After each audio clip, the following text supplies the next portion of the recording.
The workshop is very hygienic. The chefs clean the floor while cooking. The finished products are stuffed into small bags, sealed, and then stored in large bags. With double protection, any possible pollution will not leak out. This is a dessert workshop in India. The brother brought an iron pot, added brown water and 2 cups of white sugar, and a handful of local cane sugar for coloring, and boiled all the ingredients until they melted.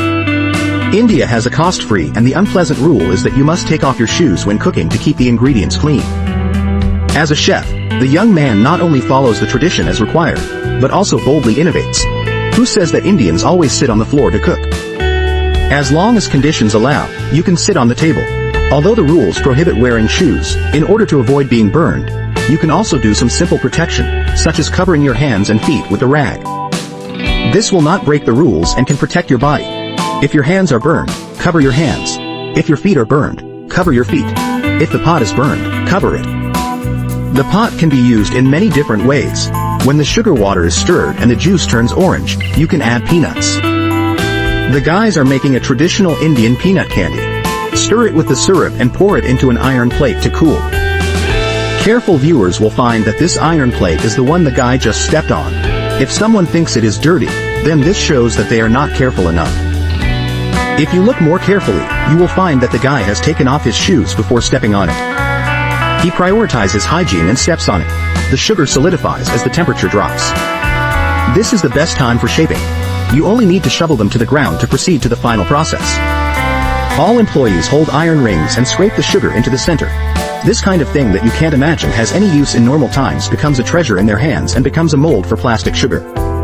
The dust that usually falls on the ground and the shed dead skin also found the meaning of existence at this moment. They are like a coating that turns the floor into a white sticky pot. No matter how sticky the sugar is, it will not leave a trace. The young man rubbed and scraped the gaps between the tiles to try to stick the house with dust.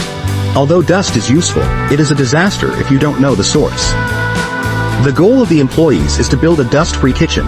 Only rely on their bare hands and bare feet to leave only dandruff on the floor, because the source of dandruff is plastic and it will be replaced by taking off shoes. The surface is clean and it tastes healthier. It can make the diners have a good life and not worry all day long. Some people will ask what the difference is between taking off shoes and not taking off shoes. The difference is actually quite obvious. Someone once wore shoes to enter the venue. The shoe prints at that time are still clearly visible today. The peanut candy is spread on the ground. Once the candies have fully hardened, they can be packed into bags. The method of packing the candies affects the ultimate flavor of the candies. Squatting to pack the candies results in a normal flavor, while sitting on a straw mat gives them a more original flavor. The candies will be coated with a layer of patina that will be rubbed for a long time, and the flavor will be more mellow. Employees prioritize hygiene and cleanliness, influencing diners to adopt better bathroom habits. They use the bathroom before, during, and after meals. It's like their second home and the place where they spend the most time besides sleeping.